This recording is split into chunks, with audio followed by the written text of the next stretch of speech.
Welcome everybody. Welcome everybody. Good to see you. How's everybody doing? How are you? Good, good, good, good. Pushing out the invites, Mark. How are you? Welcome, everybody. If you're in the U.S., happy Thanksgiving Eve to everyone. Hope you're getting everything prepared for tomorrow's feast. If you guys wouldn't mind, click that little button on the bottom right hand corner down there and repost out.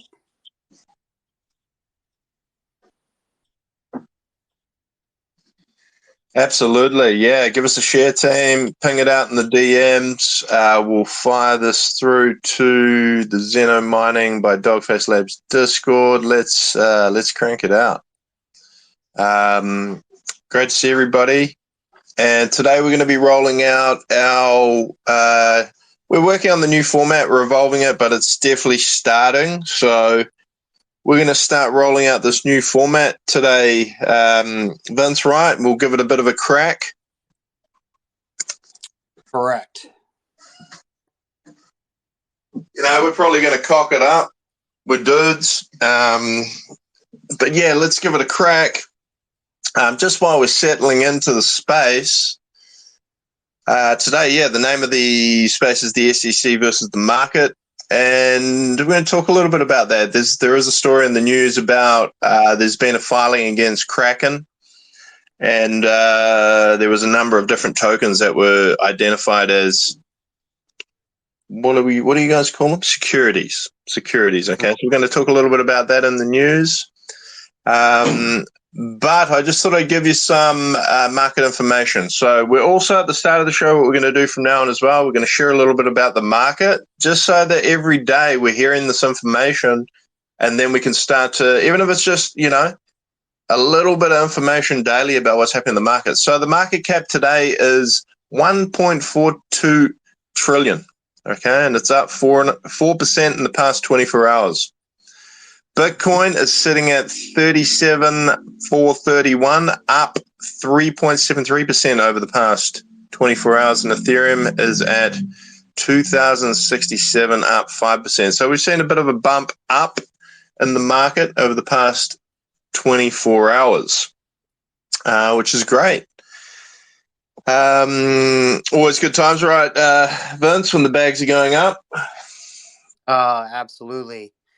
Yeah, things kind of look a little flat right now overall in the market. There's not a lot of movement. I'm looking at some of even the cryptos that we're mining, and everything seems to be pretty status quo. Nice accumulation, boring in sideways phase. That's the good time to be looking to accumulate a little bit when things are boring in sideways. But yeah, love seeing this total market cap jumping back up, especially on our way to seeing ETF approvals. Last year's market cap was just over 3 trillion. We're looking pretty good. I like it. I like where we're at. Absolutely. I see Leo's got his hand up there, mate. Don't put your hand up. It's making me uncomfortable. Just jump in and speak, brother. All right, sorry. Yeah, the one thing that Vince noticed yesterday was the Binance thing with the SEC.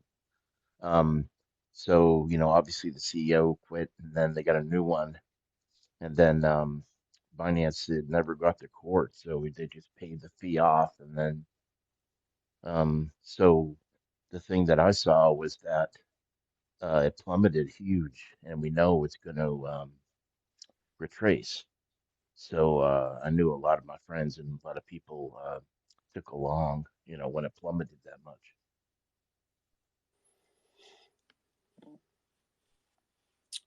Agreed. All right. Okay. Looking over. Yeah, everything looks pretty flat. Uh, yeah. Sorry, Leo. Go ahead and expand on that a little bit, Leo, with the SEC, if you would. Well, as you said yesterday, they found some, some sus laundering money, and So, they got fined and Now, um, Mark, do you think that he's just taking one for the team on this? Do you think it was some other inside folks that were doing this, and he's just taking the hammer on it? Yeah, I do think he's taken one for the team. I think it was kind of unavoidable for Binance. They probably didn't have the technology and measures in place. So I think it's more of a sin of omission as opposed to a sin of commission. I think they just didn't have things set up to the liking of the SEC at the level to prevent AML. And rather than put Binance through a whole lot of kerfuffle, end up in the courts back and forth, I feel like he's just copped the guilty plea, taken it on the chin, stepped down as CEO. But let's be honest, he's running that joint. This CEO, I just think he's running that joint from now on. He's probably sitting on the board and probably taking a well-earned break after 6 years of basically holding the crypto market together while a lot of other people crumbled around them. Celsius, FTX, Luna. I think CZ is a fucking hero. I believe that's what I believe. I don't know what other people think, but I think he's an absolute legend. Well, I want to play, along with that a little bit, and in the U.S. I know we've talked about Coinbase and some of the issues with Coinbase, holding on to funds. If you look at their relationships to who they're affiliated with the BlackRocks and things like that through some of their subsidiaries, um, I think they've got their hands in that cookie jar pretty heavily, right? So, I mean, in the U.S., we have a few choices of exchanges to use. Obviously, Binance.us is one of those. And it's proven to be a little more problematic for users, I feel, in the US, as we've lost one of our fiat onboarding options, right, into the market, because you could no longer just deposit US fiat right onto their site and be able to purchase and then transfer your crypto off. They made it a little bit more problematic for users. And I know that created some issues. And for one, with some of the news, with the fiat onboarding be a little bit more difficult, I really have scaled back a lot of my usage of Binance.us. Um, Although there's some of the features I do like about it and the staking aspect and things like that. But um, yeah, I think that Binance and Binance.us, its US portion, have kind of taken a beating this past year, don't you think? Yeah, yeah. I just find it very ironic in the land of the free that you guys are dealing with the most bullshit when it comes to centralized exchanges. We don't deal with any of these problems that you guys are dealing with. To me, like this is a flood. This is a torrent. Crypto's coming, and these guys are just like setting up little. They're like little. What are those? They're like beavers setting up mini little dams down the river along the way to try and stop the flood. It's going to happen. But yeah, these annoying beavers are setting up some little dams, and we're just going to blow through them. But just to give people some context, so the regulators alleged that the platform, this is Kraken, had offered trading services for certain cryptocurrencies without registering them first with the commission.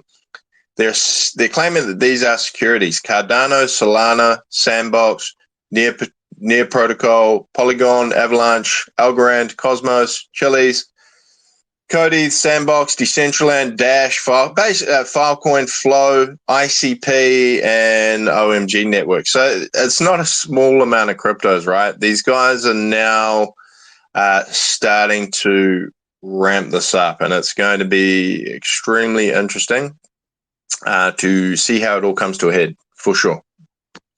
Agreed.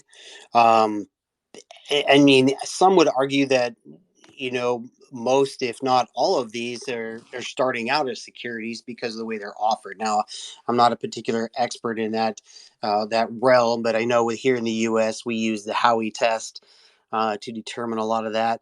I know it's been under a lot of scrutiny as far as maybe needing some updating in regards to digital assets, and how it will play out with that.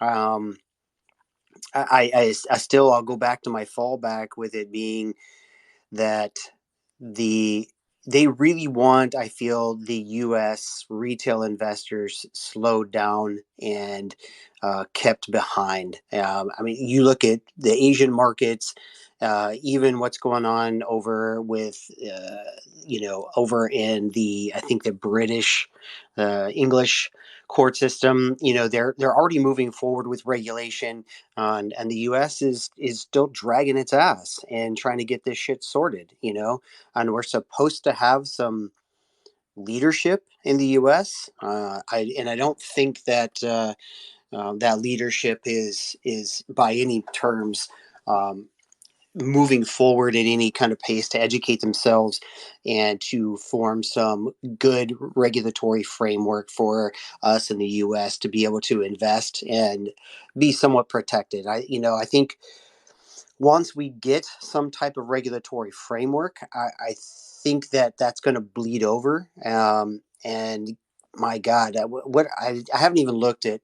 Actually, I'm going to go on and look right now while we're talking and look at how many freaking different cryptos are on the list. Let's see if I can see. There was like some 20,000 different cryptos, I think, when last I looked. It's crazy. How many of them are actually building something and not just a shit coin, right? They have some kind of utility behind it to solve some sort of problem.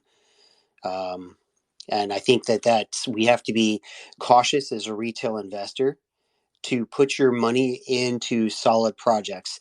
Um, even if you look at, say, even if you wanted to say, I'm going to look at the top 20, say top 25 cryptos, and I'm going to invest in those because they got the biggest market caps and those are the top ones rated. If you look at coin market cap, you'll see number 10 is Tron, TRX, and Tron just had its second hack in like a month on their network. And I don't want to necessarily divert the conversation too much, but there's still so much that needs to be built on the back end of some of this stuff to really kind of secure things for the retail investors, and so much more in regards to having institutional investment money coming into the market as well. How do you feel about that, Mark? Yeah, I think anything that is going to contribute to the safety of, I guess, the end user is a good thing. Because, yeah, it's handbraking all of us, right? The more, every time there's, speaking of like beavers in the dam, the scammers are the same. Every time there's a scam, every time there's a major issue with, these big ones, or even a Project Rugs, even a founder steals some money, like it's all just a little dam in the flood in the river that slows everything down. So for sure, I think when we see real world implications because at the moment they're going after like the real big entities, but yeah, I think when we start seeing real world implications for people around going to prison and these sorts of things for ragging people, yeah, it's going to be great. More of that, the better. Yeah, but I think this has always been a problem in crypto, right? It's always been a problem in humanity, but I guess now the average man has the ability to scam people in the financial markets, as opposed to just the elites and those who work in the financial industry had the ability to scam everybody. Now it's like an open slather. Anyone can have a go at it if they want to. But yeah, man, that's my view on it. Well, don't they call the decentralized areas the Wild Wild West? Oh yeah, much so. Yeah. Indeed, indeed. But what is decentralized? I don't think any of this is decentralized, really. Maybe Bitcoin could argue that it is, maybe, but there's still developers there. There's still people making decisions. They still have had They've still had like mistakes in the code. They still had to fork their code, and people had to make all those decisions. So I don't even really think decentralization exists too much at the moment. I think it's a goal. It's kind of like the utopian goal of what we're doing. Yeah, but I think we were talking about this last night, Vince, and I think I see John in the crowd last night as well. Like all of these projects rely on the honesty of the founder. That's the bottom line. Um, Same with Ethereum. If Vitalik tried to fucking decided he wants to like move to Mars and rug everybody and fuck that whole system up, he can do that. And it's the same for any project. It comes back to the honesty and integrity of the founder, of whether they're going to do the right thing. But what else is in the news today, Vince? I think this topic point. We're all very familiar with it, right? Yeah, I caught a little headline that talked a little bit more about the Binance issue, and that even though the news came out and could potentially be viewed as FUD, it really didn't impact them quite as bad as people might think that it would have, right? So they did post a little article that the data is actually still positive for Binance. So yeah, I mean, and we know that Binance is a major player, especially the Binance throughout the Asian markets and such. So I think that's still good. So maybe him stepping down and them cleaning things up will post positive, for the entire crypto space. And yeah, I think that still remains to be seen. Um, I'm looking through some things. Crypto whale buys some freaking $5.5 million of ETH. So you got whales coming in and starting to buy ETH now. And I do have some questions, and regarding ETH because I've heard the rumblings though, Mark, that ETH actually doesn't have uh, like a supply cap to it. Like Bitcoin is capped at 21 million supply. Now, the only way to change that supply would be to change the code, and that would have to pass through all the node or validators to get that passed. But Ethereum, I don't believe, even has a cap to it. So it's very interesting to see how the price continues to reflect on Ethereum. And I know some analysts have some pretty high hopes for price targets on Ethereum, and I think that's only because of look at the amount of layer ones and layer twos, on the Ethereum chain, and the fact that it's that first in that space with smart contracts. So your thoughts on that? Yeah, Ethereum has an infinite supply, but it has an annual cap of 18 million Ethereum per year, of which it doesn't always reach that. It's like quite hard to reach that.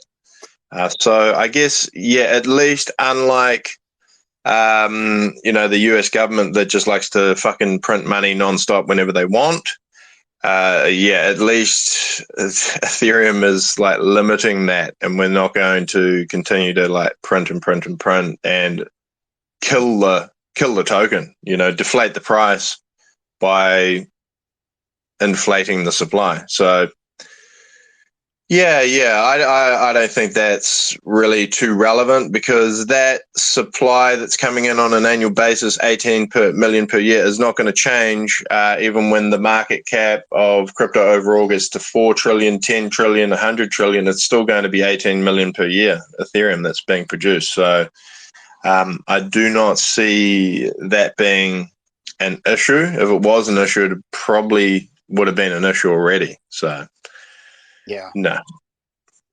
I was listening to a space a little bit ago. I've seen Grant Cardone, and I think he has a brother. They are doing some Twitter spaces, and they're really digging into a lot of this mechanics behind Bitcoin, the regulation, and I find it very interesting. Some of the views that I hear on there, and they are very, very pro Bitcoin and it being this next evolution of funds, and where it's going to go. discussing some of the security things around it as well. So it's very interesting to see these heavy, what you would think of, entrepreneurs, investors, really getting wise to blockchain technology and what it's starting to bring. Now, um, I think that you and I can both agree being a maxi on any particular blockchain is probably detrimental as an investor because we don't really know which horse is going to win the race at this point. So I think it's wise to have a diversified portfolio, hence why we, as in Zeno, are mining a diversified portfolio. It's really about maximizing returns and also hedging, right? So I think that it's very interesting to see, and we're going to see more of this, I think, as we get closer to finalized or better regulation, we get closer to ETFs. I think more and more people are going to start flooding into space, especially we always see this around the bull run where it seems like everybody and their mother is now a crypto expert and offering this, offering that, and their views and what they think are going to happen.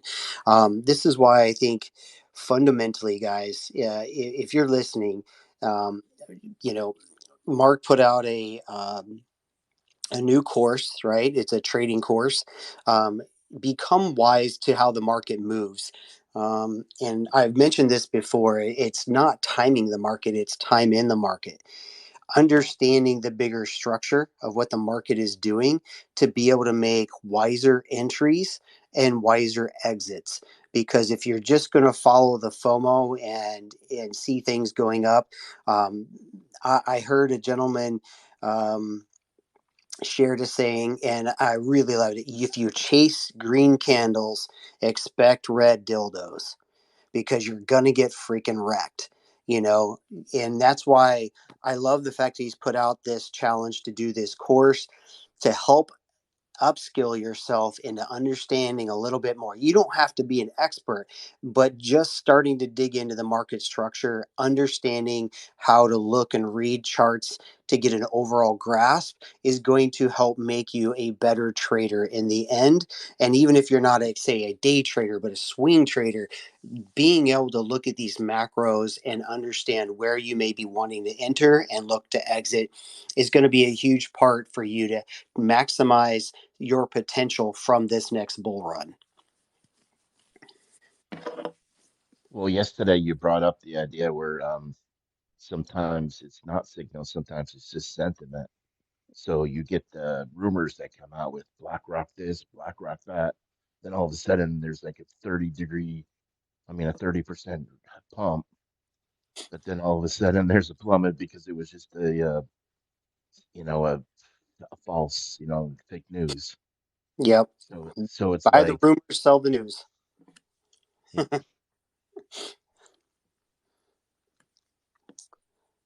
All right.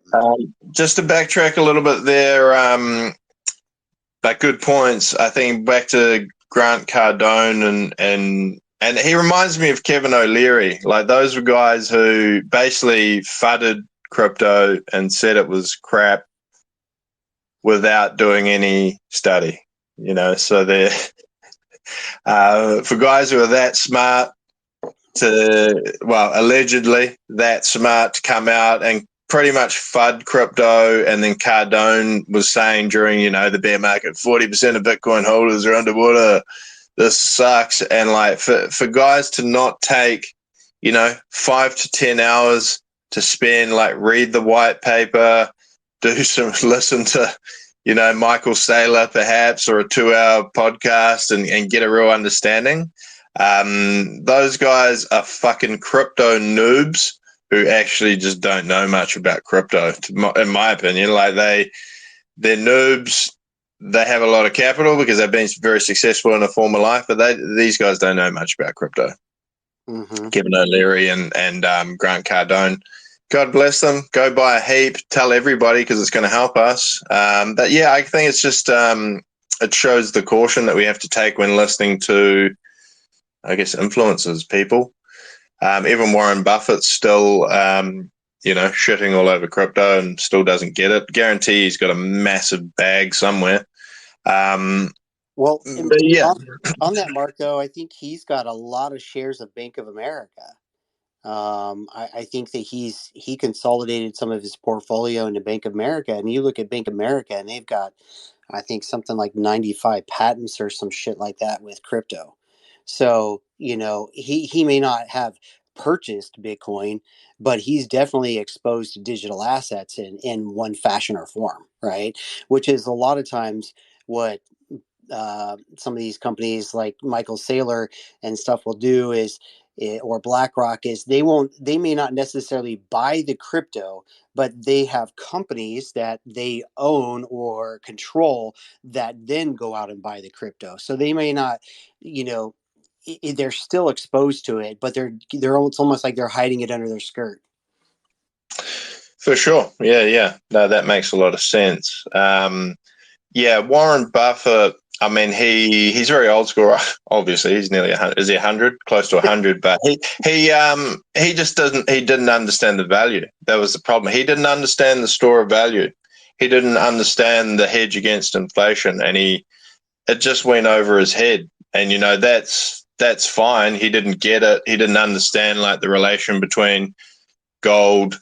He didn't understand that that people were going to flee to Bitcoin when they kept printing cash, and that was like the utility. He never was like smart enough in that like economic realm to really understand that. But to me, if you're the world's best investor, and over the course of like what is it, 14 years, you didn't invest into the world's fastest growing asset class over a period of 14 years and you didn't figure it out, then maybe you're working with old technology as far as the way you're thinking. Nothing lasts forever. These gurus, their ship becomes outdated if they don't move on. And I think that's what's really powerful about people always looking ahead. But hey, I wanted to ask you guys about something else. Mm-hmm. I know we could talk about crypto till the cows come home, but part of the format as well, right? We want to talk about some current affairs Mm-hmm. and perhaps some topics that are popular in the news and difficult topics. Because I think, as you know, myself, I'm a veteran. So are you, Vince, and we've got non-veterans here as well. We've got Leo here. I know that, and this is a very uncomfortable situation and thing to talk about. And I guess people have seen a few of my posts about it, what I think. What are you thinking at the moment with regards to Palestine, Israel? Maybe not going into like who's right and wrong, but pertaining to how it will affect the world and potentially like macroeconomic markets. Like, what are you thinking about that situation? I will say this is I want to preempt it with I think that human life is valuable no matter what side it happens to be on, but I also feel that this is a narrative I feel that's been pushed on us to create division. And again, I'm not saying that one side is right or one side is wrong. I think that we all should be free to live and provide. All right, for our families. And I think that's what most of us want to do. I don't think if you ask the average person that they really want to go to war. I caught a guy sharing some information earlier, and he was doing some research, showed that there was a lot of money that came in support of Biden from Israeli the sides. And I think that this whole war narrative I think this whole thing is much, much bigger of a chess game than what you and I can even imagine. And then that's how I feel about it. And I feel like we are simply the pawns that get moved on the board and shifted around and kind of made to take sides. So I honestly, in the end, I think it's a heap of bullshit that we should be even treating people like that. I mean, I just want to live my life. I want to be able to successful, be able to provide. I think most of us can agree that that's what we would like to be able to do, is to be able to enjoy our lives and be able to provide for our families, you know. And I think it's sad that they use us like these pawns. And I feel like that's what it is. I think it's just the big boys playing their games and we get caught in the middle. Yeah, no, I tend to agree with you. I tend to agree with you, Vince, and I guess we don't have to be careful what we fucking say. It's freedom of speech, and this is the problem with, I guess, the world at the moment and this whole situation is that people can't come together, disagree, and still be friends, and still be friends and disagree on different shit and still be friends. So people should say what they want to say. And if anyone disagrees with me, come up and tell me. It's fine. I 100% agree with you, Vince. When I decide I'm going to have an opinion on something, I don't just like read social media. I like to go fucking deep. Ask my wife downstairs, who open-minded. She's there listening. I get obsessed with the topic, and I will go and study everything I can about it, and just really get to know the topic. I believe the West is at fault. We have facilitated the mass murder and fucking genocide of these Palestinian people, which has resulted in them fucking forming Hamas and lashing out at the Israeli population, which was obviously, we don't want that to happen. And everybody with an ounce of humanity has empathy for both the Israeli civilians and, well, I mean, whether you're a civilian or military, all of the people who were killed and affected and wounded on October the 7th. And then subsequently everything that's happened after with the continual bombing. So, like, that's my position. I have fucking complete empathy for every single person who has died and been affected. I have there's nothing in my heart that has a negative feeling towards Israel or any anti-Semitic feeling or anything like that. And same with the Palestinian side. I would really just like to see these people obtain peace, which is like a utopian vision, right? When you go back and have a look at all of the history from 1948 to 67 to, the guy who really had a good crack at this, who really actually did some big things, was Bill Clinton. Back when he was trying to resolve this, he did some very positive things.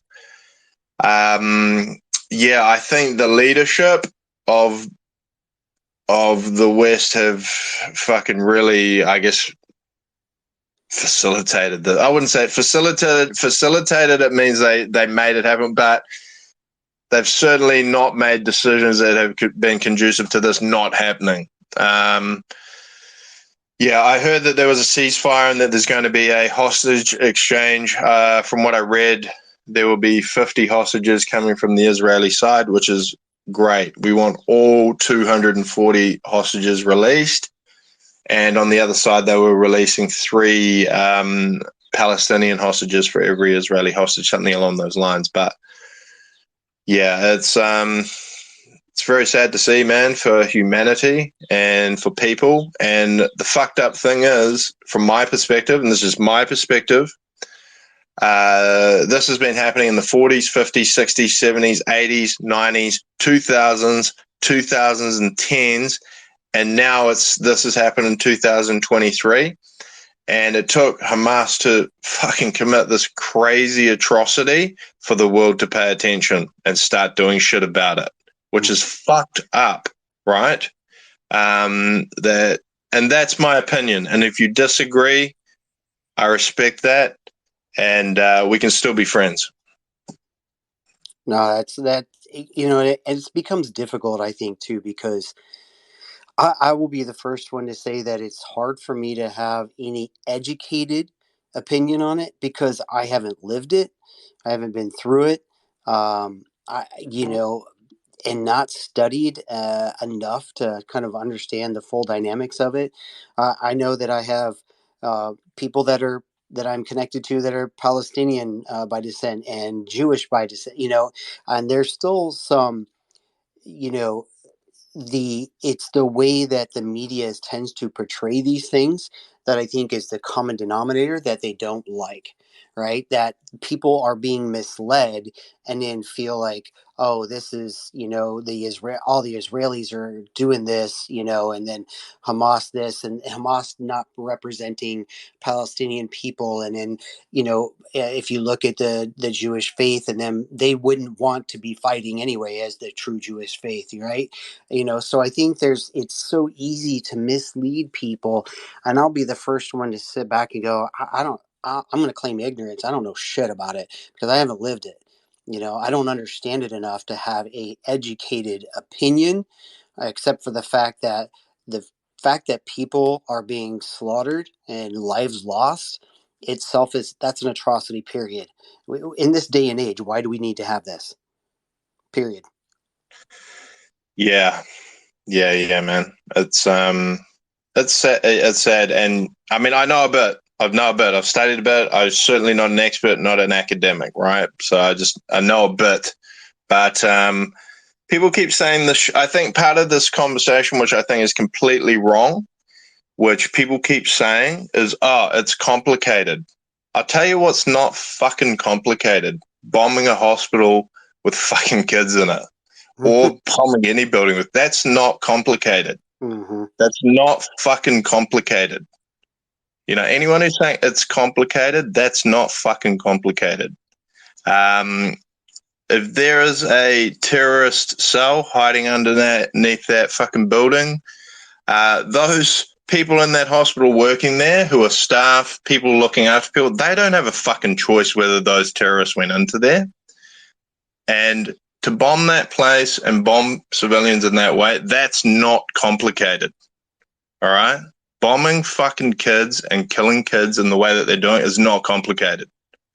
Don't say it's fucking complicated, because that's not.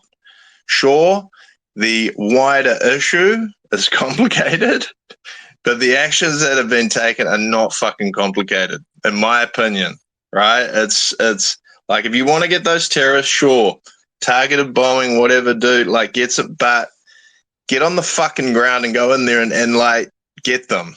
And that's my opinion on not the way that they're doing it at the moment. And like, I say these things with, the risk that some of you might disagree with me and go, fuck this guy, and believe that strongly, you might want to leave the community. But hey, I keep saying this, in a democratic society where, people live and operate, we should be able to have these conversations and completely disagree.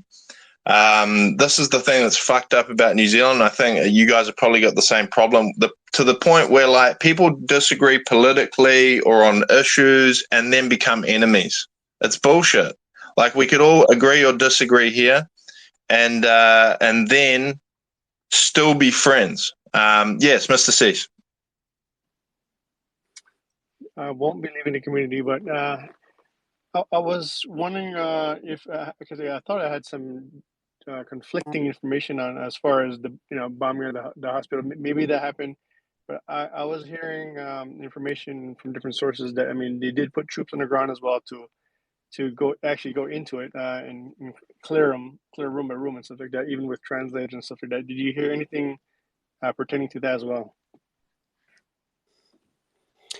Yeah, I did. So the reason they know that there was tunnels under the hospital, and this is like stuff that's quoted from, the news of Israeli officials. So nothing I state here is going to be shit that I just heard someone post on fucking Instagram or Twitter. It's like news recordings. They knew that the bunker was there because they built it. That is why they knew it was there. And because they built it, and their contractors went in and built the tunnels because they knew it was there. So therefore, they made an assumption, because they built tunnels there and they had built shit, that's where the base was. They made that assumption, right? So maybe they're right, maybe they're wrong. But that's, to me, regardless, they still shouldn't have bombed it. Even if they fucking knew it was there, they shouldn't have bombed it. In my opinion. I don't know how you would live with that on your conscience. No, yeah. I mean, these individual actions, I mean, there's no justifying it. I mean, like I think as Vince said earlier, I mean, it's or you did. is definitely at a higher level. I mean, the bigger wigs at the top of these things that's instigating all these type of chess pieces on the map. Would you, if you say so? Yeah, I mean, as a bigger picture, I mean, I'm going to state, of course, yeah, this is my personal opinion. Does not reflect, me being involved with Zeno or Fleece or Vince or anything. But I I feel, I mean, of course, the West had definitely had it at its part throughout history to set these things, these on stage and in motion from a long time ago. Um, but I mean, I think out of the parties involved, I mean, the West, Israel, and the Hamas and the Palestinians, I think, I mean, out of those groups, I think the Israel and its people are probably on the lesser side of all, I guess, blame. I mean, actually, not excusing some of the things they're doing in battle and war and stuff like that. But I'm not sure. I mean, since I mean the whole talks about or propaganda about we need a peace thing. It requires two sides to want to be able to come to a table, and I don't think that's really the case, and that's probably not going to be the case. And I personally will side with Israel because of those are the people that aren't saying that they want to kill us, they want to destroy our society. So it's kind of where I'm at out of the whole thing. I'm continuing to learn, like you, please. I mean, I gotta dive deeper into it and stuff like that as well. I mean, just so I can have a solid foundation and stance and opinion and evidence actually to back it up, not just news propaganda and social media. I'm going to put this out there. I feel like our U.S. government has been nothing but a fucking bully in the world, right? Um, and you can disagree with me, but I think that if you look at a large majority, as again, like I said, the U.S. people, we don't want to be at war with anybody, but our government likes to be a bully. And I think it has more to do with power and control in the world from people that we don't even know. You know, they don't even care about us as the people of the United States. Because I think if you polled most people, they would be like, no, they should have peace. There should be peace in the world. Why are we battling each other at this point in time? Period. You know. Yeah, man. This is and I respect your view there, Mr. C's, and I can certainly see how you come to those conclusions. Yeah, it's very interesting what you're saying, and this is a really really hard thing to confront when you signed up into the military to go and fight these people. Like that's and then like I was blessed by God to never have to be able to go into the Middle East and take part in combat. God blessed me in that way, and that I never had to do that. But yeah, I think it's, for me, Vince, it was like one day I think I just had the realization, because when you're growing up and you're playing cowboys and Indians and you join the army, I think one day I just had the fucking realization, we're the bad guys. We're actually the fucking bad guys.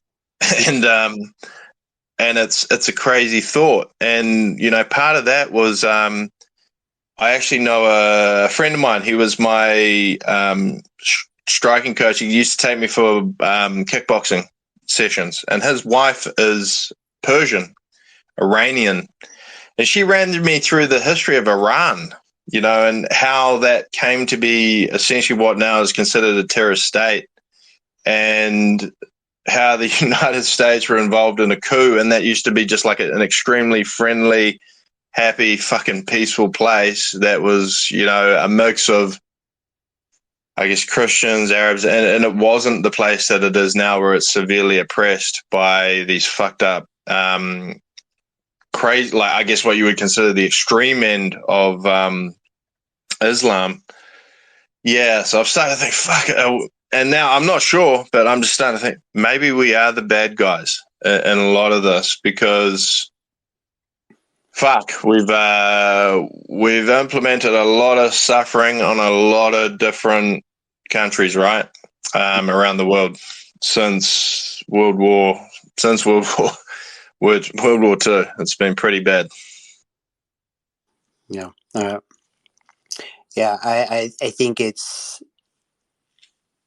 in my opinion, I think that to be wise is to ask more questions, right? Do I understand really what's going on? Do I have the full story?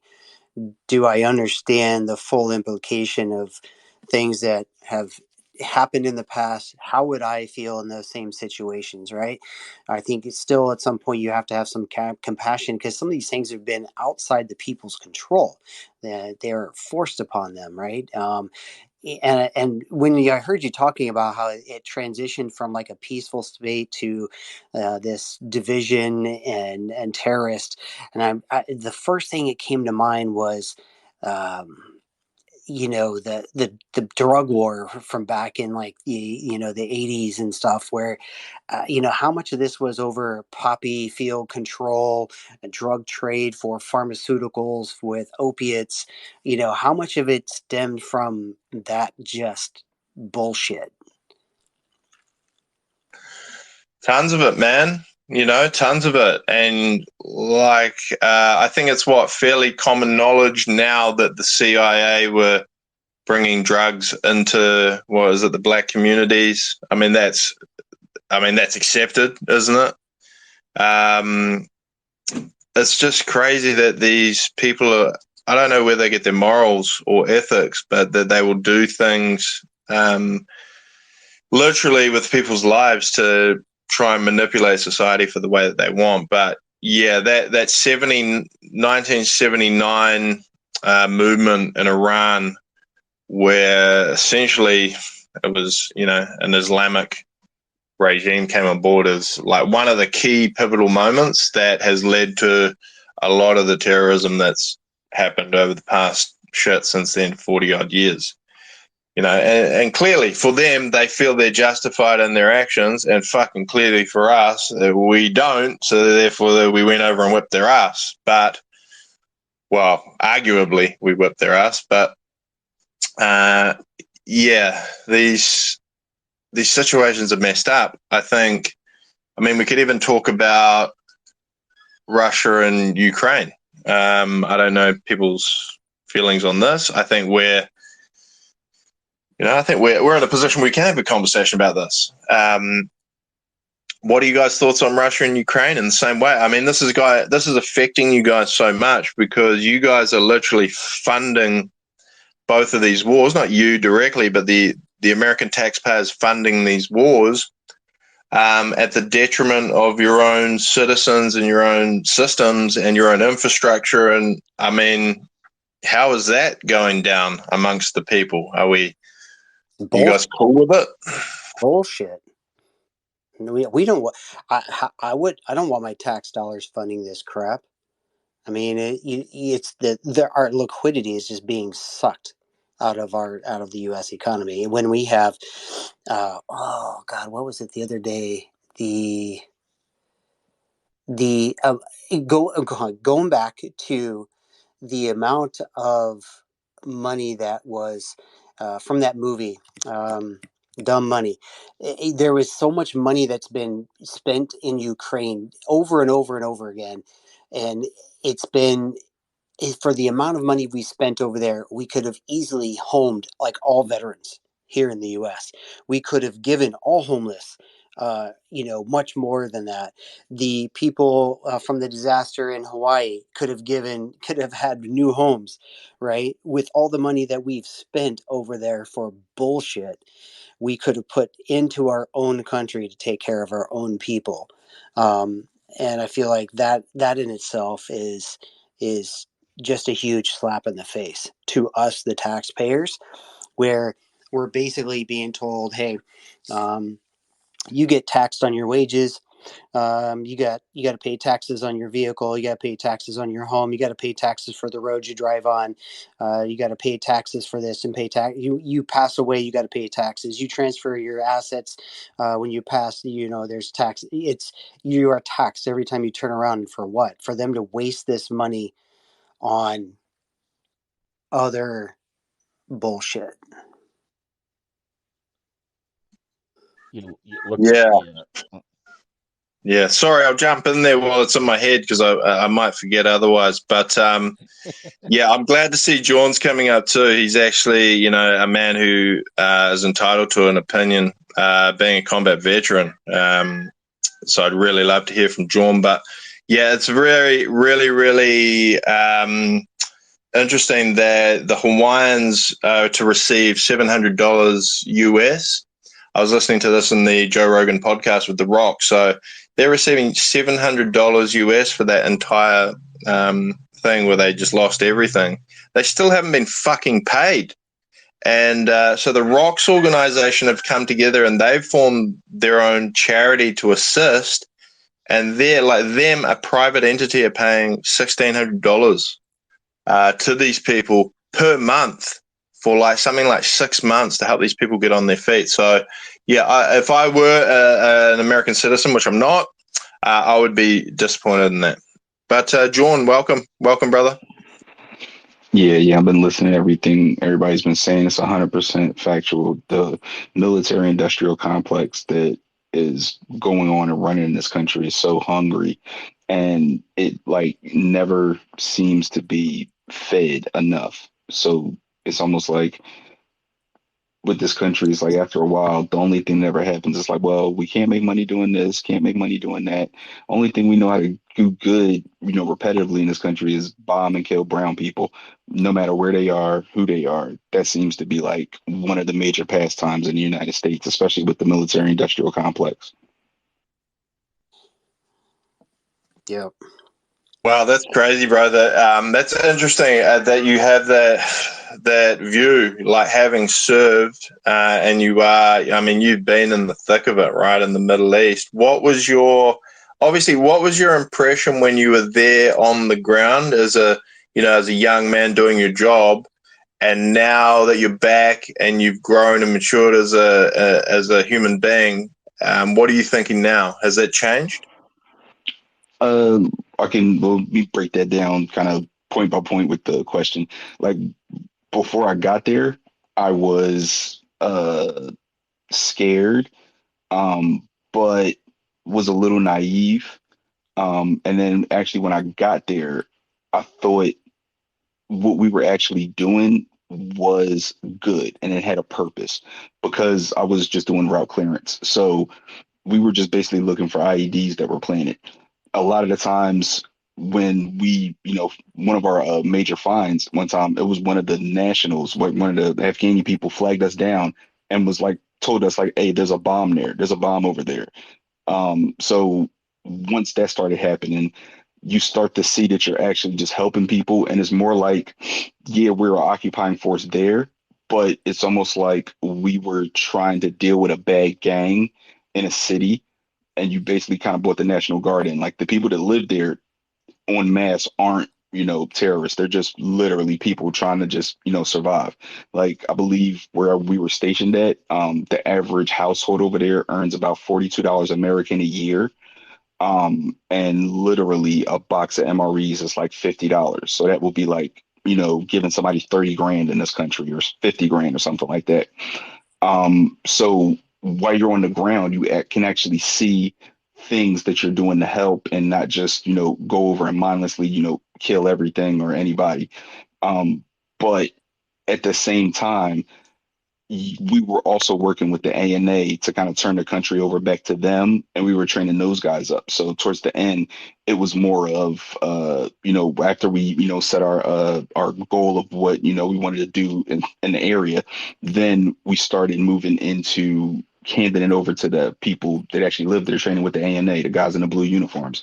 So going back and having that happen, we did, get in firefights.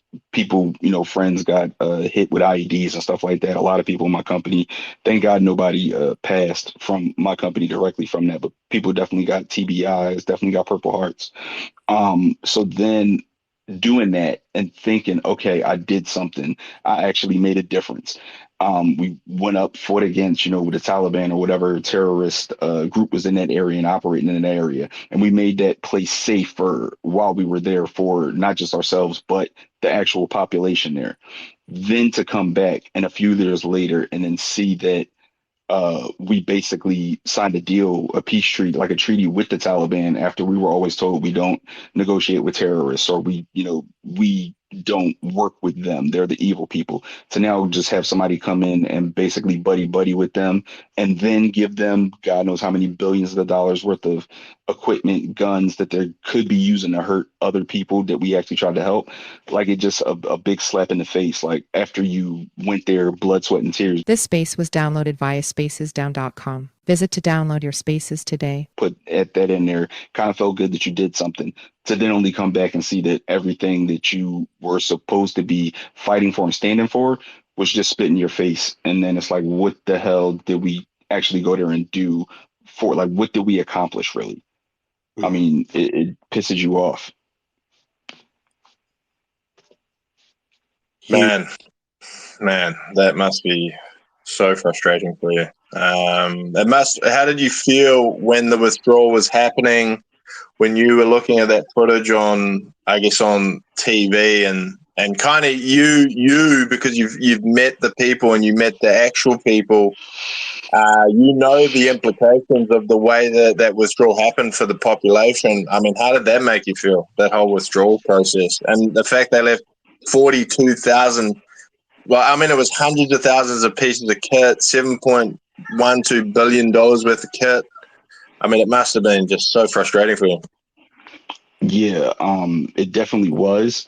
But the other thing about it was that, like, it was definitely upsetting seeing, after we left all of that stuff, but it really kind of stings. I remember one time where it was on like a Saturday, like we weren't supposed to roll out. We already did our, presence patrols and clearance patrols for that week. So we were like looking forward to, okay, this is like a Saturday or Sunday. We're not going to have to get up at like 3 a.m. Everybody kit up, go roll out. And then one day, like not the company commander, but like my LT wakes, me and two other guys up and it's like, we got to go fill the radios up. And we're like, we filled the radios already. Like the OPSEC doesn't change for like another 3 days. But they were like, well, what happened was somebody gave a radio to the ANA, the Afghani National Army, which is basically like the junior Taliban. They work with them from time to time. And then they're like, well, they got a radio. So now they have our fill. So now we have to go out to all of the trucks. Now there's like 35, 38 trucks that we got to literally go out and change the fill in a radio for somebody else that, didn't do their job properly. And it's like little stuff like that to where it's like all of that because one guy had one radio. Now we give them like a couple $100 billion worth of shit that they didn't have before. I'm talking night vision goggles, helicopters, troop carriers, MRAPs. Like, it's just like, what the hell? But then looking at it and realizing what was going on, how there was never a goalpost set up. There was never when are we winning or when have we lost? There was just, keep fighting, keep fighting, keep fighting. And the military industrial complex, which just basically raking in all of the money for it. But knowing that there was never a goalpost, you start to go, well, if they don't know when it's over, it's going to be a clusterfuck like that. And it's sad to say that it wasn't surprising at all, the way that the withdrawal went. And it was kind of fucked up that we're supposed to be a part of the greatest fighting force this world has ever seen, but we literally can't structure how to fucking just get equipment and people out of a place that we've occupied for 20 something years, 20 something plus years. It just like pisses you off, but it's even worse because it pisses you off and it doesn't surprise you. That's what's really like fucked up about it. This is a conspiracy theory, but it is consistent with what we've seen in the past. I've heard a conspiracy theory that all of the gear was left intentionally so that the military industrial complex will fund the next war to go back into that area to fucking fight the people who now have all of the gear who are going to start a war. Seems to be a pattern where we arm people and then go fight them. Do you think that's a step too far, or could that be true? Oh, you mean like Mujahideen Part 2.0, basically, what you're saying, like how we literally went to Osama bin Laden. He was like I wouldn't say military contractor, but he was basically working. He had a ID. he was known. He was, basically kind of, he was working for us when they were trying to push the Russians out. We gave them equipment, we gave them training. We said we were gonna fucking back them when they tried to make a big push to push Russia out. Then literally the United States is like, well, we don't want to make it look like we're the ones that are fucking doing, like basically fighting the Russians when it's supposed to be about, Afghanistan, and this is your home. You're fighting for your home. So if it looks like we're the ones that are fighting, it's going to look bad, and the UN is going to frown upon it, and the rest of the world is going to frown upon it. So then when Osama wanted to use his mujahideen to make a big push, the U.S. said that they were going to give him support, air support, and I like indirect fire support. They were just like, nah, our hands are washed. And his people went in there and got fucking slaughtered after they were told that they were going to be backed. So then you can kind of see why somebody would do something like, if the United States kind of double crossed you, uh, I wouldn't I would not feel the way about it that he did after, and basically led on to 20, plus years later to do something like 9/11 or whatever other terrorist attacks that they had planned. And so I wouldn't say it's a conspiracy theory that the military industrial complex is like, oh, well, we already did this once, made how many trillions of dollars? Well, if we just do the same thing, put it on like a 8 to 10, maybe at the max 15 to 17 year, plan, that we can just keep kind of harvesting this fucking forest that we just keep growing, and just throw some more, young American bodies and whoever else into the meat grinder, and that will basically turn us out another 2.5, $2.7 trillion in 20 years. So I wouldn't say it's a conspiracy theory. It's more like a sound investment. Wow. Correct. Sorry, Vince, you go, mate. I find this incredible because I feel, yeah, this is like just fairly obvious, John. But to hear it coming from you, a man who went there on the ground and served, is very interesting. I'm sorry, Vince, what were you saying, mate?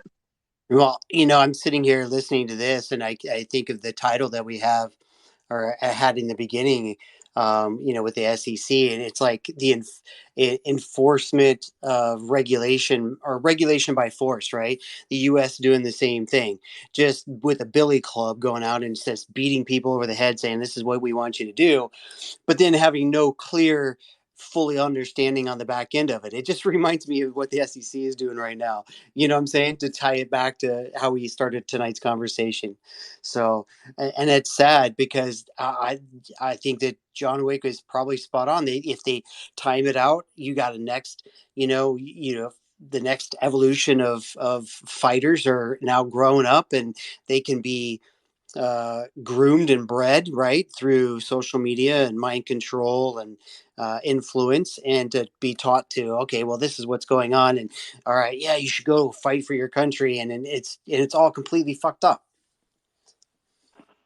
Yeah, and it would also kind of make you think that, if like, it's kind of weird and perverse as it sounds, the intelligence committee or the intelligence agencies might actually have seen this coming, or seen that something like this was being planned, and then them going, well, yeah, we could just go get like 19 of those guys. We can just go pick them up, in the air. We can go pick them up from their hotels before they even go to an airport. But then somebody going, hey, well, if they really pull this off, that'll give us a reason, and we can basically just turn on that money machine. Like, why would you stop this? This is a good, what was it? What's that old saying? Never let a good tragedy go to waste. Yep, 100%. All right, you have to excuse me, I can go throw up now. Yeah. Oh, and even worse than that, the vice president of the time was actually, before he was the vice president at that time, he was the CEO of Halliburton, which got a no bid contract to rebuild all of the shit that the military industrial complex blew up in Afghanistan. So it's like it not conspiracy when you can clearly see lines, and it's like that fucking picture, that the meme with the dude, and he's got like a map with all of the what is it, like thumbtacks and the ribbon, like tying it all together. It's like, it's not a conspiracy, it's a fucking plan.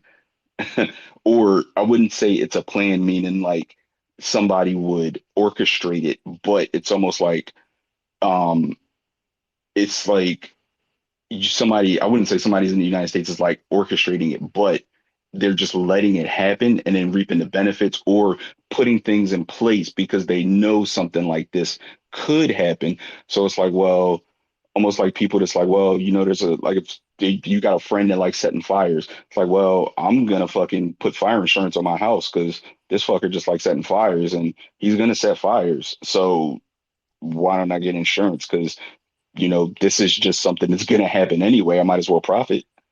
Hmm. Yeah, I think that the powers that be above, have companies in place that they benefit from both sides of every conflict. And we talked before about how the cycle of money coming into an end. A lot of that, in Ray Dalio's book, he talks about war being part of that process of changing the evolution of currency, and we're at that time frame. And again, you look at the timing of it with the US dollar, the conflict that we're going through over in Europe and Ukraine, the bull run starting in 2024. It couldn't be all happening at the proper time for this transition to take place. Mr. C's, you got your hands up, my man. Go for it. No, I just wanted to say I agree with my brother John there, 100%. I was in a different sandbox. I was on the Iraq side, but same bullshit. I mean, feel like you're doing something good while you're there, and I mean, lost some friends, lost some supervisors, and I mean, then you turn around to see, okay, well, what I lose them for? I mean, it's understanding that you expect to go out there, not everybody will make it back, but you expect it to be for a worthy cause and stuff like that, and that's really not the case. So I mean, well, for me, my family, it's multi-generational military support and presence, and from as far back as my grandfather, uncles, and aunties, and myself, and everything, cousins and stuff. But I think that's just kind of where it's going to stop as far as my own personal support. 'Cause I can't see putting my children in for to be into the grinder basically for the self-serving politicians that are only interested in their own power and control and everything like that. So uh, I don't know. Maybe this next coming generation, they may not want to be enlisting as much. So that might throw some I don't know, a little bit of a monkey wrench into that same system they've been pulling off for 50, 60, 100 years, whatever it is. So. You said that like the next generation is already happening. Like, did you see the headline now? Basically, all of the people that they booted out for not getting the jab, now they're basically inviting everybody back in with back pay in certain cases. I saw. I mean, the most recent thing is that they basically, at the last minute, forced a whole bunch of the soldiers to become recruiters. I guess because they were behind the curve on it and stuff like that. So these people got a whole bunch of orders all of a sudden. And I did the recruiter school and everything like that. I never had a chance to get orders and stuff like that. But I mean, that just shows. I mean, I guess that they are trying to ramp up, but I guess think maybe the numbers aren't really what they want them to be. Especially, I mean, they downsize the military, now they're trying to upsize it again to get involved Yeah, in more worldwide conflicts. So yeah, they did it with they. I think last time I looked, they missed their recruiting goal by 25%. Well, just the army by 25%. But on top of that, there's a bunch of people that got out like the way I got out through the voluntary separation. And but the weird thing about that is looking back at it, all they did was they had to shrink the budget for the VA, like the VA budget. They had to shrink it, the Army's VA budget. So what they did is the Army's healthcare, like the enlisted, like current serving enlisted, their budget was too large. So what they actually did is a bunch of people got out on voluntary separation, like I did, but a bunch more people got out and just went National Guard or Reserve. So it's like they kicked somebody out the front door, but then let a bunch of them come into the side and the back door. So it was basically, from what I've been able to ascertain, it was all done just to manipulate the budget or manipulate certain budgets to look different so that it would kind of like for the next fiscal contract to be passed, because they were like, we got to shrink this line item right here, but we got a little bit of cash space on this one over here, like Reserve National Guard. So why don't we just basically take out of that bucket and put it in this bucket? no, yeah, I don't put it past them. I mean, being conniving a-holes like that. I mean, moving stuff around. It's like was it a shell game? A shell game, whatever. Yeah. Yeah. Just, hey, follow Definitely. my hands. Don't follow the ball. Yeah, I'm wondering Exactly. also though if yeah, I mean, what do you think? Do you think they're gonna ever reinstitute the draft? I mean, I kind of have had a conversation with my wife. I'm like, hey, why aren't women included in the draft? I mean, they've been pushing so hard for equal rights. There's women in the military now already, but those are voluntary. I mean, I'll throw that out there too. I mean, you want to fight for your country, by all means, go and equal all the way around. Push come to shove, I don't think so. I think, a lot of people talk a big game, but when it's time for the rubber to meet the road, a lot of people won't, step up. It meant a lot. But people, once they're forced into a decision or situation, they react differently to how they think they would if put in that situation. Like Mhm. it's really easy to, sink a jump shot in the gym when nobody's there looking. It's a lot harder when you got 70,000 people in the stands and another 100 million watching at home, like knowing that, the pressure is on. That'll definitely change how people act and react. Hey guys, could I ask you guys a question? Because I think this is quite important. What you were saying there, Mr. C's, about that, you wouldn't send your kids to do the same. I know for sure myself, I will be not just staying neutral. I'll be discouraging my kids from going and joining the military because of I don't trust the leadership. I was just wondering, like, do you guys, and you don't have to share if you don't want, but you three, do you consider yourself conservative or Democrat? Because I find this incredible. If you guys are conservative, and this is where the conservative veterans are thinking, that this is going to have a massive implication for the ability to actually engage in war from the United States in a generation's time. Yeah, I think I would say I'm more libertarian than like conservative, just because I kind of believe I just want the government to deal with me as little as possible and me have to deal with them as little as possible. I would say, yeah, I would definitely say I'm libertarian. Like the last election, I voted for Joe Jorgensen, who was the Libertarian Party candidate. Jorgensen and Cohen, I believe the vice guy was Cohen. But yeah, I think that so many people have been done dirty by the military and the government as a whole that there's a lot less people that would feel obligated or feel as compelled to kind of join. I mean, not just because of like all of the wars that have been going on, people that have been coming back fucked up, then seeing those people get spit on by the same government that they fought for to not take care of them after they said they would. That is one major point, but also just all of the shit that's going on with the government, police, any kind of structures that have been set up that people don't get to voice their opinions and desires with the way they operate.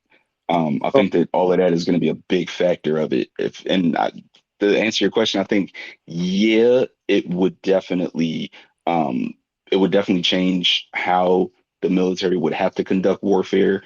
Um, but I think we're already using a really old and antiquated system, and it was time for it to kind of change anyway. So I think now it's going to be pushed to change to where, as before, it was kind of given the freedom to change.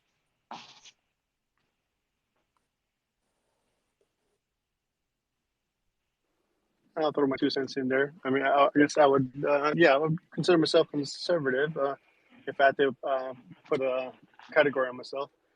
Um, me personally, I mean, I said what I said about not necessarily encouraging any of my children to join the armed forces and stuff like that, based on what I've seen and experienced, firsthand. I, I don't regret serving. It was an honor. I said I did it with my heart was in the right place, and my family had a history of doing it. But yeah, I think for me, I think what we need to do, of course, I mean, I believe in the whole smaller government, of course.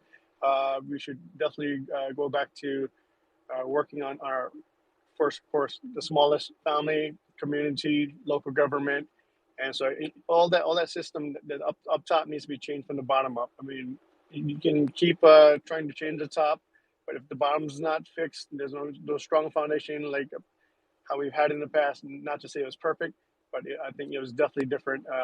Yeah, it'll never change. So that's kind of where I'm at. Oh, one more thing. I just remember the question. Like, I wouldn't say I would discourage like family members or future from going into the military, but I would definitely steer them to a certain branch. Like, definitely Air Force. Like, don't go Army, Marines. Definitely Air Force. You're gonna have a better life. Matter of fact, my sister enlisted. She ended up getting med boarded out, but when I was in the, she saw me kind of go into the Army and the military. Then a few years after she got out of school, she's like, I want to go to the military. I want to be in the army just like you. I was like, no, no, no. You're going Air Force. Like 100%. You are not going to the army. You're going Air Force. So that's what I would kind of push people to a certain branch as opposed to the military as a whole. Full disclaimer on my part, I do have one of my kids. He's actually doing very well in ROTC for Space Force, which is the newest branch. So I'm not going to discourage him from that because I believe, I mean, that could lead him to some good opportunities in his life and stuff like that. And I said, even that, I mean, getting the right people into our armed forces and stuff like that can make a difference and working up through the chain and changing it from within. But yeah, Space Force would be probably, yeah, Air Force then Space Force. Definitely how new it is, it would definitely be better for somebody to kind of get in the cutting room floor to where it's kind of early, get rank in, and then as that uh, whole branch grows, the budget for it would grow, and it would be a lot more areas of opportunity. So yeah, I would. That's a good idea. I would say Space Force and then Air Force, like one and two.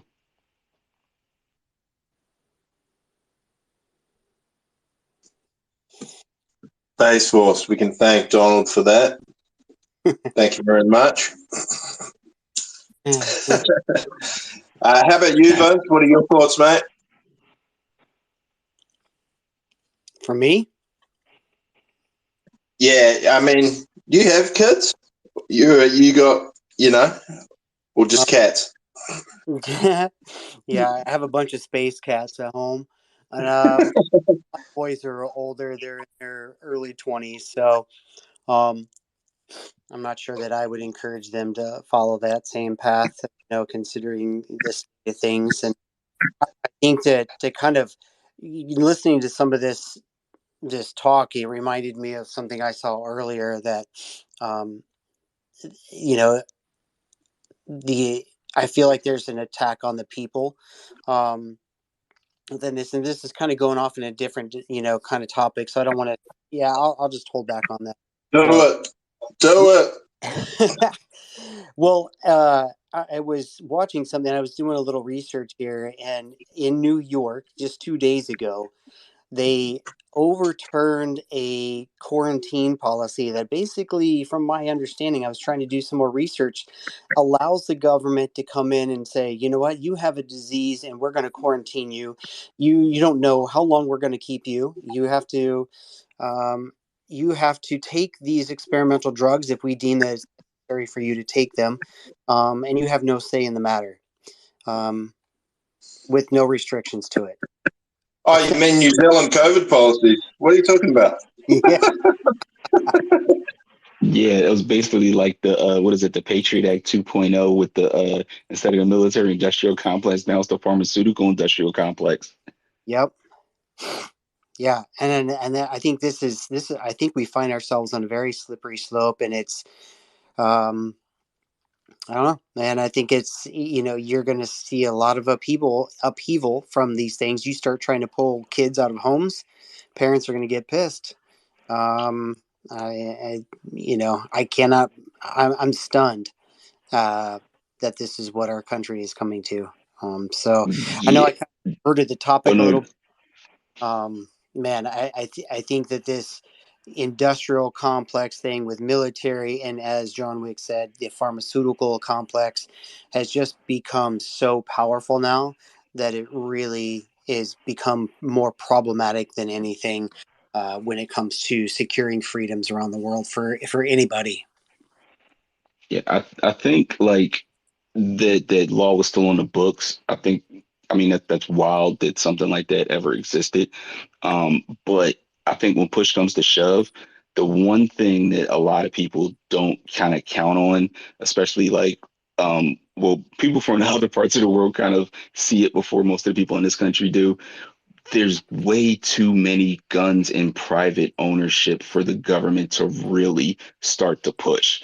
Like push comes to shove, like the with like the United States as a whole is almost like our motto is, home of the land of the free, home of the brave. It should be like land of the free. The fuck did you just say?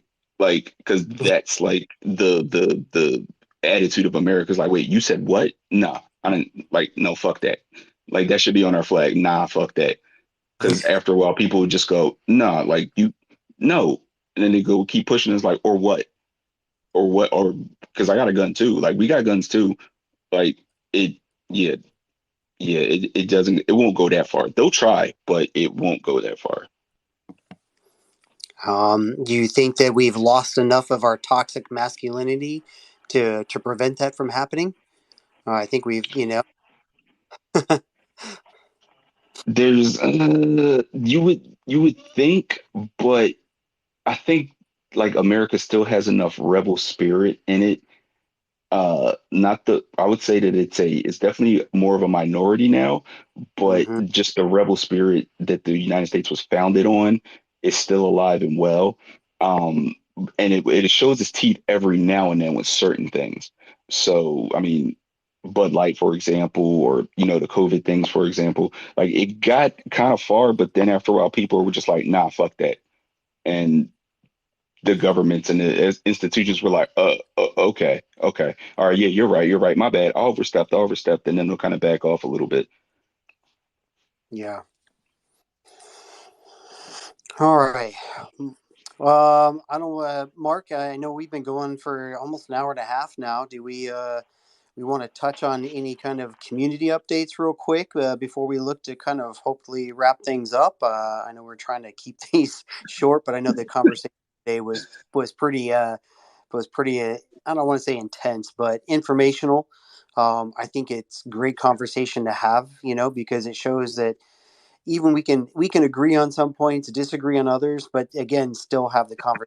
I think that's the important dynamics that we need to remember. That's beautiful about even America, right? Is the freedom to be able to speak, even though I feel like a lot of censorship is. But yeah, where do you want to see us go? Let's, yeah, I think we could do a few community updates for sure. I've got so engrossed in this conversation with John here. It's I find it intriguing, actually, to be honest.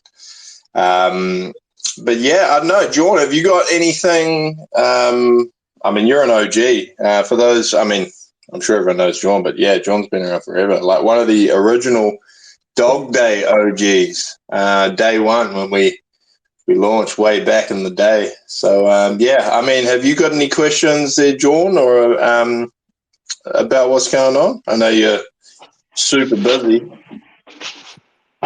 Let me think. I've been kind of keeping tabs on everything with how the third wave is meant out now. That looks like it's coming along really well. And then I was also looking at the whole trade AI thing, that whole kerfuffle and everything else. I remember I was thinking about getting involved in that, and then I was just like, no, I'll just buy some Xenos and kind of sit that one out. Yeah, you did well there. You did well. So you live and learn. But so what we've seen from there was another. I think it was a VC AMA within the trade AI community from their team. And yeah, they're still adamant that payouts are going to begin from December the 11th. So for those who are caught up in that kerfuffle, that's good news. But yeah, bro, it's bloody. I think that's going to be quite a big one because we're going to have a ton of liquidity flowing back into the community coming out of Trade AI. It's going to be pre-Christmas, and it's just timing nicely heading into the bloody bull run. Yeah, the timing's great. What else is going on? Spark my mind to something. I mean, Miners are online. We're up at 42. Everything is moving forward with that aspect. The uh, facility as far as immersion mining. They're still working on building that out, so we will keep the community updated. The miners will have to come down off the network for a little while as they make their transition.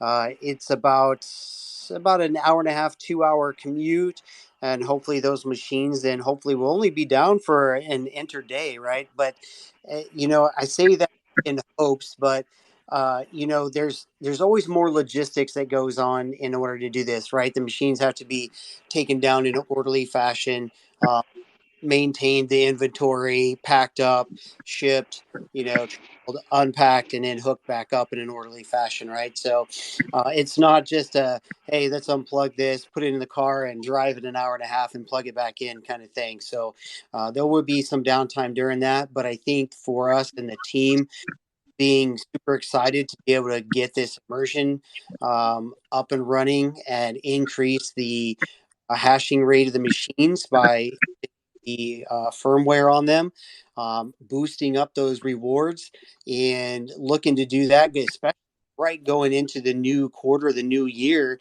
as we start to enter the halving. I mean, we've talked about this, but stacking as many sats as we can to take this price appreciation from the bull run by the horns, right?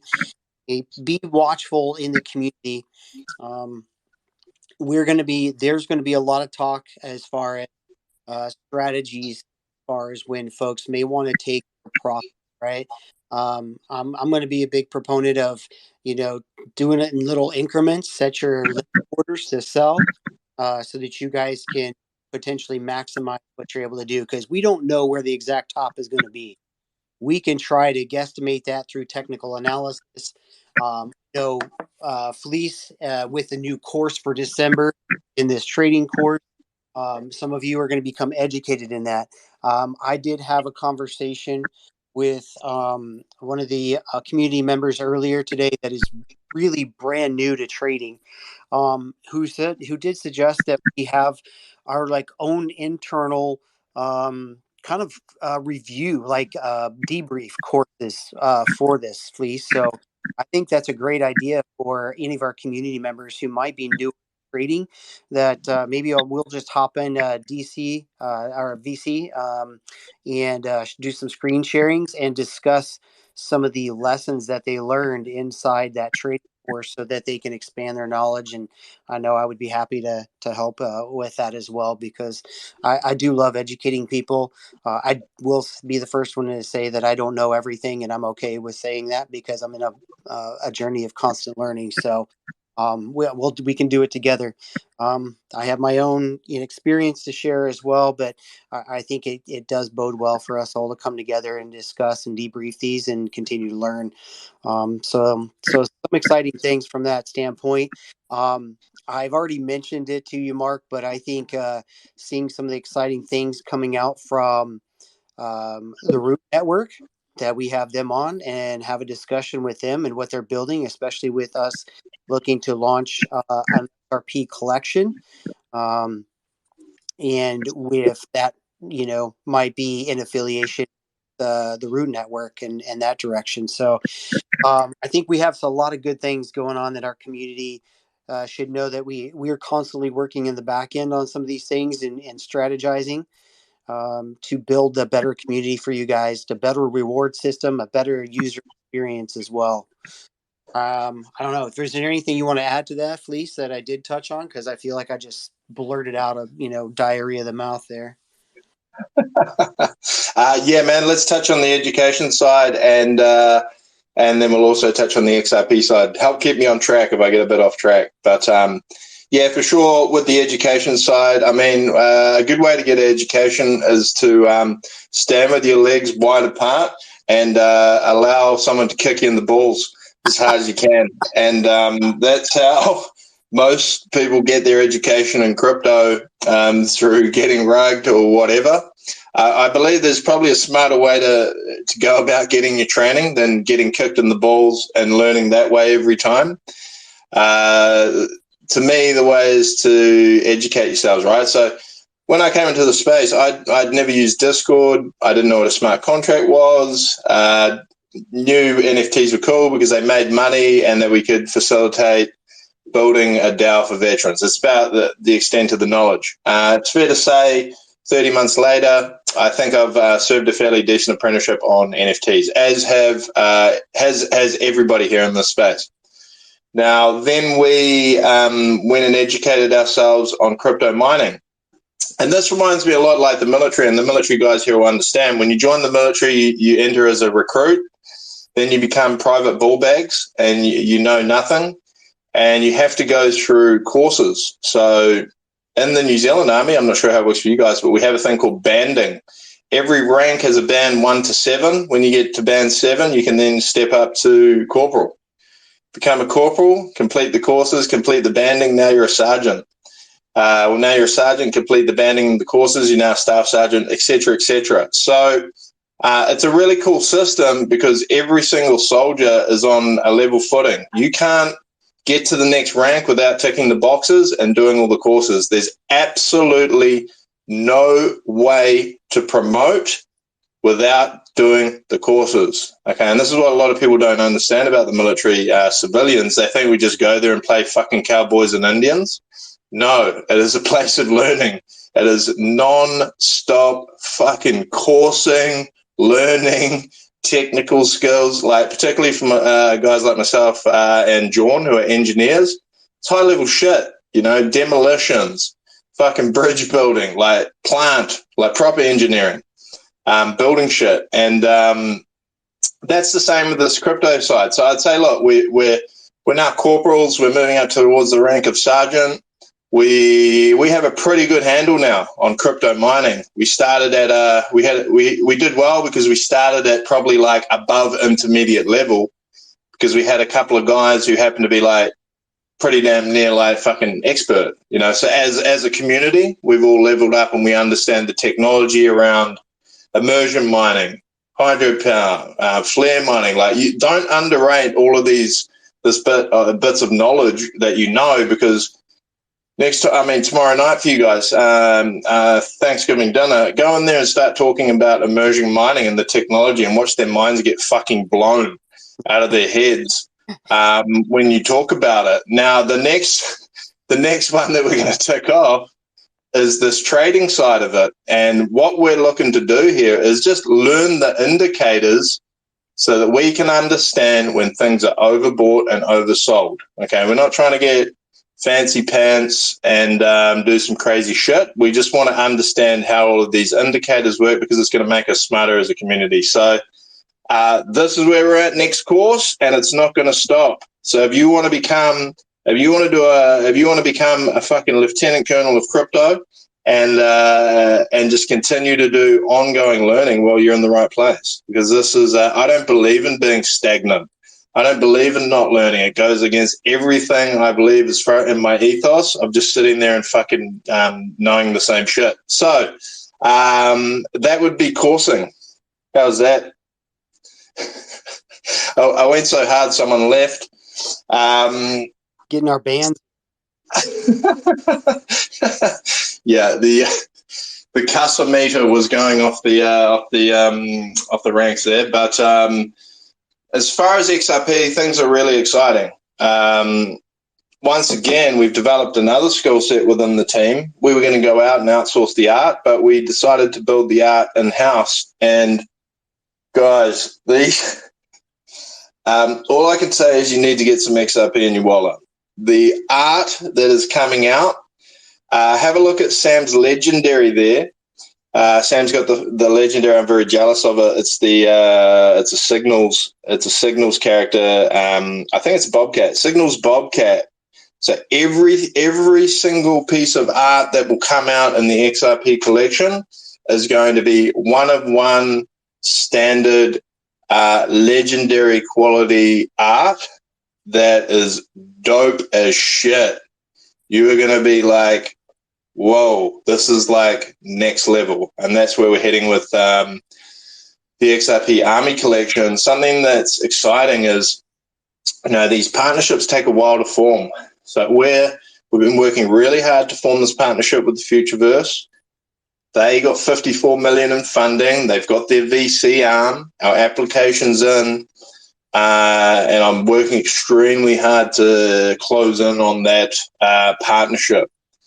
Our developer is their head of technology, so we got a little bit of a head start there. And now their head of community, who basically vets partners and feeds them into their team.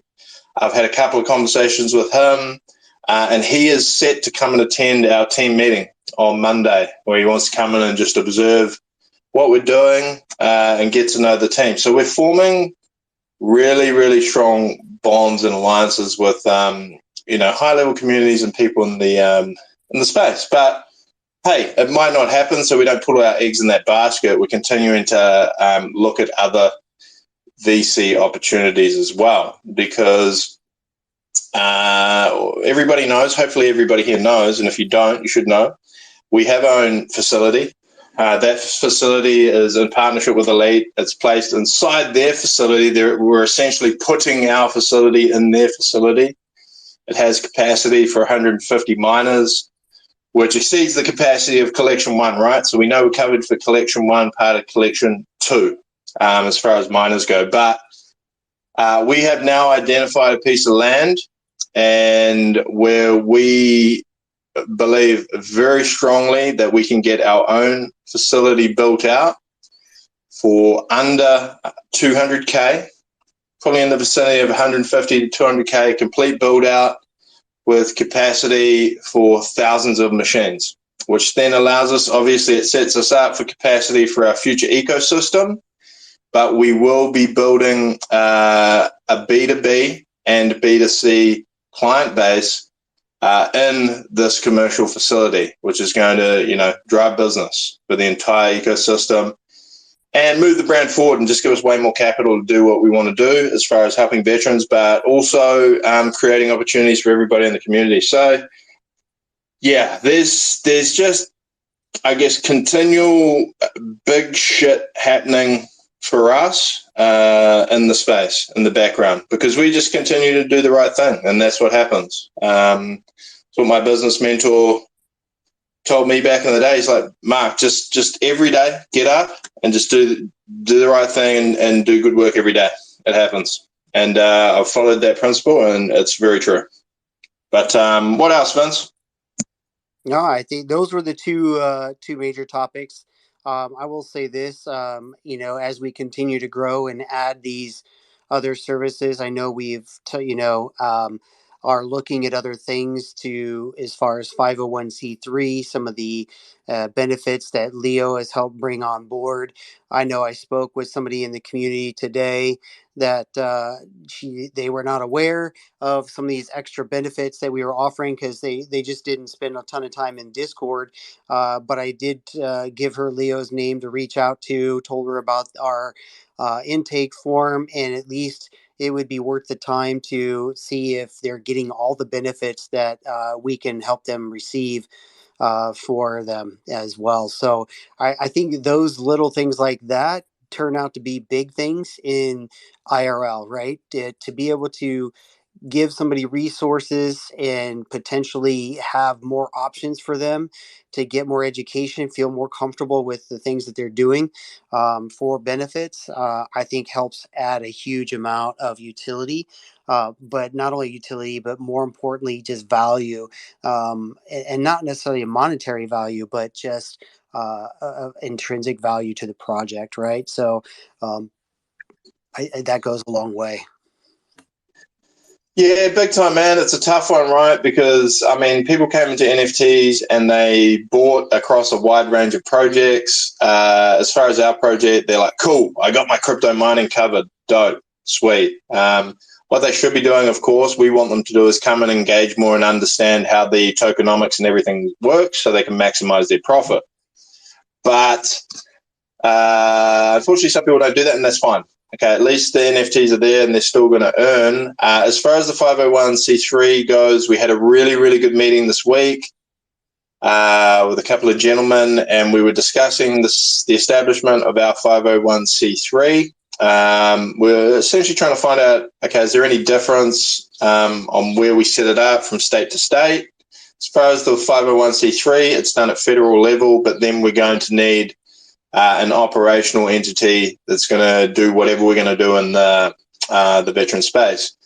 Within the veteran space, we've got two options. There's going down the private funding / donation path, which is fine because once we're a 501c3, that becomes tax deductible, or we can, go after government grants, etc. But I mean, being there with government grants, it always comes with terms and conditions, but that's fine. What we're now doing is we're going to establish that in the next week. There's a deadline for you, Leo. We're going to establish that in the next week, and then what we're also looking at very closely, and this is Leo, by the way, guys. Leo's doing all this work, not me. Is we're now looking at the McKinney Act, which states that any public buildings that are not in use, if somebody applies to repurpose them to assist the homeless, then they have to hand them over. And we're like, well, fuck me does. Look at that. We can get a free building for $1 a day. And then we also have done a bit of homework. We believe it's going to be pretty easy to get our hands on food. What we are going to need is just a location, facility, the ability to get the food to the people. So we're now starting to formulate this plan.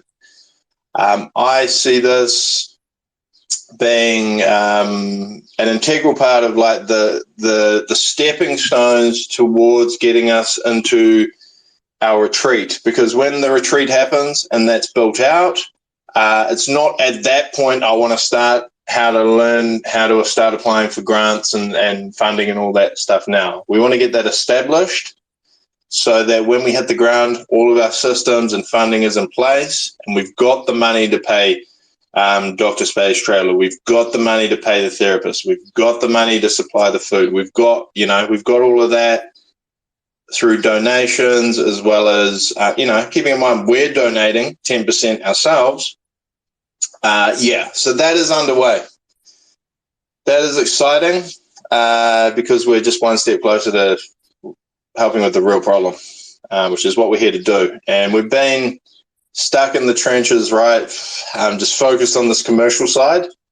And we're going to put more attention to that side as well. All right.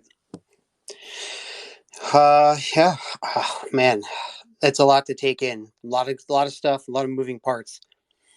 I know that we're coming up on the holidays.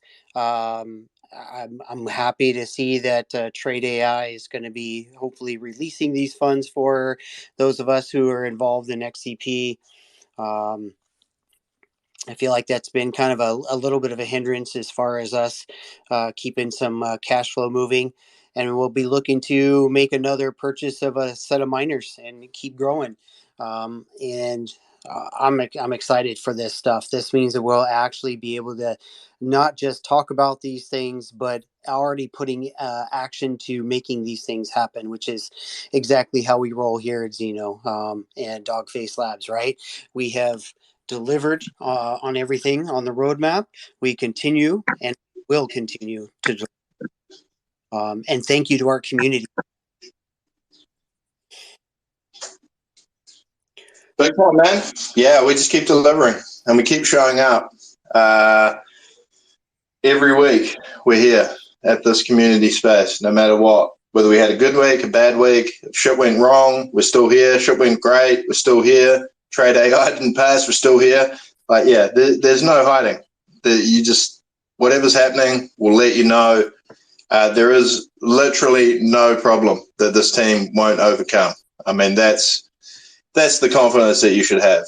Problems will happen in this space a lot because there's a lot of lying assholes and there's a lot of new technology. So there's going to be problems no matter what, but we'll overcome it, which is great. Yeah, I'm doing fucking great. But I think you guys are sort of what's getting quite late there. You're coming towards Thanksgiving Eve. Hey, maybe I don't know. Maybe you guys can tell me what you're doing for Thanksgiving, and Gobble, gobble, gobble, gobble, gobble. I don't. I mean, it seems like a super significant holiday. I know I always give you guys shit that it's the let's celebrate you guys putting all the American Indians on reservations day. But what is the meaning to you guys? I think for me personally, it's just a great opportunity to spend time with family that I don't get to normally during the year. Just be thankful for those things. I know it's a big shopping day here in the U.S. Tonight is actually what we call Black Wednesday, which is a huge party night for those of us who do go clubbing or involved in music. It's one of the biggest party nights because most people have Thanksgiving hangovers, Friday off, and a long weekend to recover. But for me, I'm just thankful for the time I get to spend with family and reconnect, and forget all the other bullshit out there, and just decompress a little bit from everything in the world. How about you, Leo or John? Yeah, I think Yeah, I use it as a time to kind of sit back, reflect, and look at how the things went during the year, and then be thankful for things that improvements and everything else that I've made, and spend time with family. Definitely, like my mom is coming up here on Friday. I go to pick her up from the airport, so definitely do that. And in the process of smoking a brisket right now, so I've been running back and forth, checking my temperatures, making sure everything is good. Ooh, So I'll probably be up for another like 12 hours, making sure that thing is nice and juicy. oof. Send me your address, man. I'll be there. I'll hop on a flight. That Yeah, how about sounds you? like a plan. I'll save you a slice. Yeah.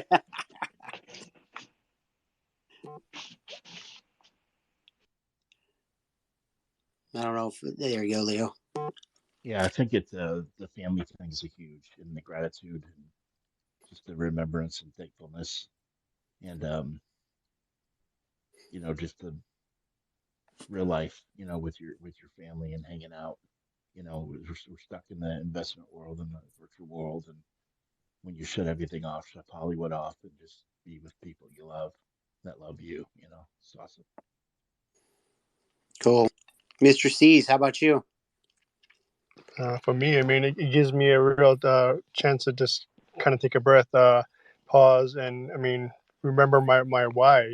Why I served, and what I'm fighting for, and the things that I'm grateful for. Living in this country. I mean, just shake my head and cover my eyes. Sometimes I'm like, I mean, so many people take this for granted and basically try to give our freedoms away and stuff like that. I'm like, I'm gonna send you guys to war next. How about that?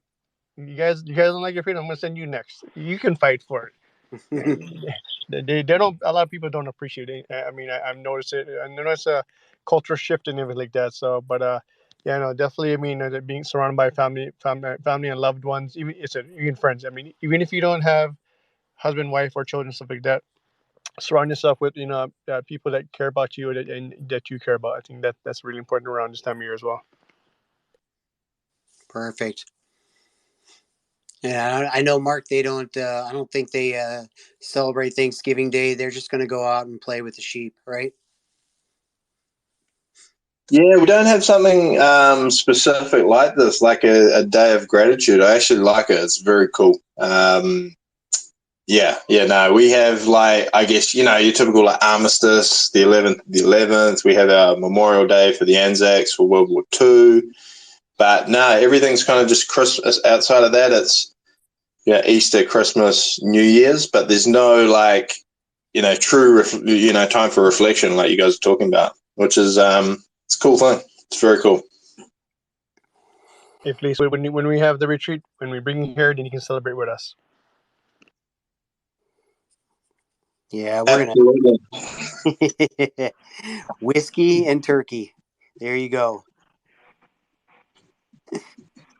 I know. Definitely. Count me in. Count me in. But yeah, awesome space, guys. I think, like I was saying, Vince, let's wrap it up. I'll give a little cheeky little shelf. Anyone who has come into the space late, see the title up above there. Get Bitcoin below spot price. How do you do that? You get really cheap wholesale hardware. You put it into a crypto mining facility that charges you really cheap power, below what a lot of people pay, and then you use immersion mining.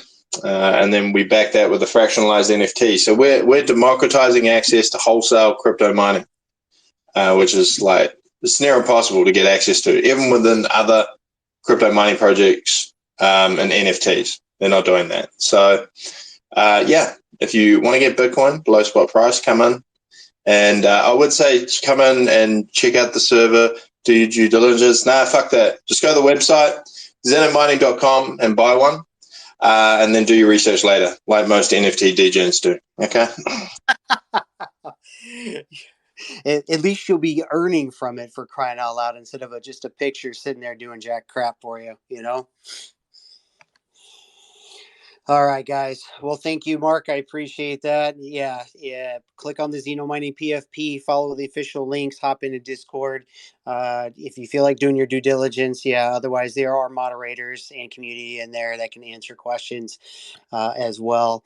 But yeah, definitely learn how to do your own research and enjoy the fruits of the labors that crypto mining will bring. All right. So I think that's pretty much it for everything today, guys. Mark, thank you. Mr. C's, Leo, John Wick, thank you guys for coming up and sharing today. Great conversation. We'll look forward to covering some more news stories and keeping you guys abreast of what's going on in the market, and some special guests that we have coming up that'll be joining us as well. So appreciate you guys being here and supporting. So thank you guys so much. Appreciate the community. Thank you. And then for those of us in the U.S., have a happy Thanksgiving. Same here. Happy Thanksgiving.